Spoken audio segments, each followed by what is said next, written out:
ठीक है।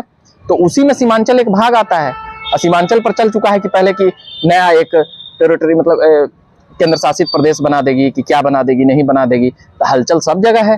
तो अमित शाह का एक दौरा हुआ ना सीमांचल पर, तो पहले से पकड़ है AIMIM की। तो जो AIMI का जो गढ़ बनता जा रहा है सीमांचल, जो बात मुझे समझ में आती है जी जी, उससे बेदखल करना भारतीय जनता पार्टी के लिए, या भारतीय जनता पार्टी की बी टीम AIMIM को कहा जाता है, तो भारतीय जनता पार्टी क्यों बेदखल करेगी, लेकिन महागठबंधन के लिए AIMIM को बेदखल करना आसान होगा। और दूसरी बात यह है कि AIMIM के सहारे भारतीय जनता पार्टी सीमांचल को राजनीतिक रूप से अपने कब्जे में ले पाएगी। सीमांचल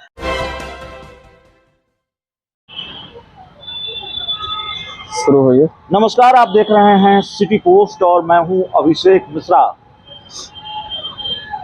सीमांचल भारतीय जनता पार्टी की नज़र में भी है और सीमांचल महागठबंधन की नज़र में भी है। गृह मंत्री अमित शाह सीमांचल में रैली करके जाते हैं और उसके कुछ महीनों के बाद भारतीय जनता पार्टी के जो बड़े नेता हैं अमित शाह की रैली के कुछ महीने बाद महागठबंधन की तरफ से ऐलान हो जाता है कि महागठबंधन भी बड़ी रैली पूर्णिया में करेगा।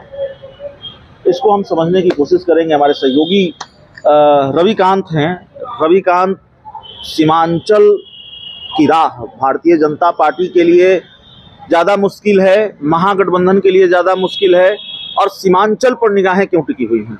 देखिए, सीमांचल में जो कुछ जिले आते हैं वहाँ पर, और बीजेपी का उद्देश्य जैसे कि बिहार, सीमांचल ही नहीं, बिहार में जितने भी जगह पर है वो तमाम जगहों पर बीजेपी के लिए राह मुश्किल है जब तक लालू नीतीश साथ है। तो सीमांचल तो ऐसे भी उनका कभी उतना बड़ा कोई सीट जीत कर नहीं आए हैं या कोई इसका करके नहीं आए हैं, कुछ मतलब वहाँ इनका बहुत बड़ा नहीं कह सकते। हाँ, जदयू के साथ मिल करके इनका कॉम्बिनेशन ठीक ठाक रहता है, मगर जब जदयू निकल जाती है तो फिर इसका परिणाम तो भाई रिजल्ट तो साक्षात गवाह है।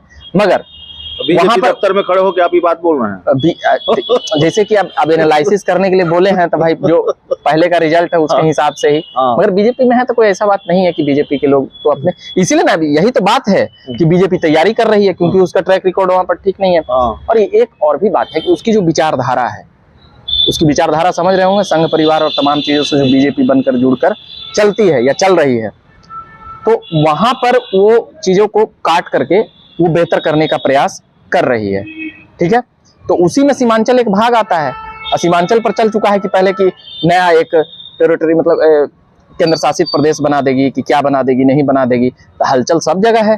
तो अमित शाह का एक दौरा हुआ ना सीमांचल पर, तो पहले से पकड़ है AIMIM की। तो जो AIMI का जो गढ़ बनता जा रहा है सीमांचल, जो बात मुझे समझ में आती है जी जी, उससे बेदखल करना भारतीय जनता पार्टी के लिए, या भारतीय जनता पार्टी की बी टीम AIMIM को कहा जाता है, तो भारतीय जनता पार्टी क्यों बेदखल करेगी, लेकिन महागठबंधन के लिए AIMIM को बेदखल करना आसान होगा। और दूसरी बात यह है कि AIMIM के सहारे भारतीय जनता पार्टी सीमांचल को राजनीतिक रूप से अपने कब्जे में ले पाएगी, सीमांचल पर अपना प्रभाव बना पाएगी। देखिए, AIM को जैसे बी टीम कहा जाता है, अनऑफिशियली सब लोग बोल देते हैं, कहे कि ओवैसी जी जाते हैं तो भाई मुसलमान वोट होने होता है, हिंदू वोट होने होता है। तो ये तो महत्वपूर्ण बात आप बोले, मगर जो अब तीन जिला है वहां पर, कटिहार, पूर्णिया, किशनगंज कहा जाता है, एक बंगाल का भी है वहां पर सटे हुए, जहां से ये आवाजें उठी है वो बंगाल की धरती से उठी है। और वहां पर ये मांग हुआ कि सीमांचल का 2 जिला है, 3 जिला, तो कुछ मिला करके बंगाल और बिहार को, मतलब कुछ विधानसभा को वहां पर सीटें को तय करके, और वहां से मतलब अमित शाह को बोला जा रहा है कि एक मास्टरमाइंड दिमाग चल रहे हैं। मगर वो कब चलेंगे, नहीं चलेंगे, केवल बातें हैं या क्या कुछ है, ये भी बातें हैं कि खाली न्यूज़े तक चलेगा या अमित शाह फैसला भी वहां पर ले लेंगे। मगर चल रहा है, ये सब बात चल रहा है, तभी ना हम लोग खबर कर रहे हैं, तभी हम लोग चर्चा कर रहे हैं। मगर आप इसमें जैसे देखिए बिहार की राजनीति से जुड़ा हुआ जानना चाहते हैं, देखिए कुछ सीटें अगर उधर जाएगी तो बीजेपी को तो यहाँ पे जैसे 243 है, कुछ सीटें उधर गई, ऐसे भी उधर से इधर नहीं आ पाता है, तो वहां से कॉम्बिनेशन 243 और 220 और 33। ये जो महारैली का ऐलान हुआ है, इस बीच खबर यह भी आ गई है कि लालू यादव एकदम फिट फाट हो गए हैं। कौन महारैली? महागठबंधन वाला। महागठबंधन वाला लालू यादव फिट फाट हो गए हैं, इलाज उलाज हो गया है, दिल्ली लौट आए हैं सिंगापुर से, अब पटना भी आने वाले हैं। इस बीच ये खबर भी आ गई है। लालू यादव अब बिहार की राजनीति को कितना प्रभावित कर सकते हैं? देखिए, लालू यादव बिहार की राजनीति को थे तब कितना प्रभावित हुआ था?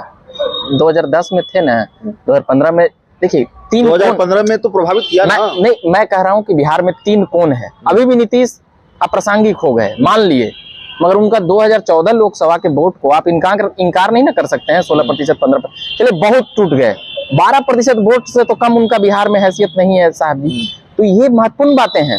ठीक है, लालू जी हैं, लालू जी रहेंगे, मगर नीतीश और लालू जब तक नहीं मिलेंगे तो लालू जी कुछ बड़ा नहीं कर सकते हैं। ये भी एक, हाँ, इस 2020 विधानसभा की आप बात करें और बीजेपी नहीं मिलेंगे तो बीजेपी कोई बड़ा नहीं कर सकता, तो भी बड़ा काम नहीं हो सकती है। नीतीश बैलेंसिंग फैक्टर है। नीतीश में है क्या कि कन्हू सेटल हो जाएंगे। हाँ, वो कन्हू सेटल हो जीतून, जैसे कि हो तो कि अभी बीजेपी वाला वहां नारा लगा रहा है ना नीतीश के खिलाफ, ये वो लंद फंद देवानंद, 12 को जहां बोलेंगे ना कि आओ इन्हें तुम लोग को मिनिस्टर बनाते हैं, सब उन्हें सत्ता के लिए इधर उधर हो जाएगा। चर्चा सीमांचल को लेकर, और हमारे सहयोगी हैं रविकांत, सहयोगी रहे हैं, मित्र हैं, और इनसे बातचीत, इस चर्चा में इतना ही। बहुत बहुत धन्यवाद।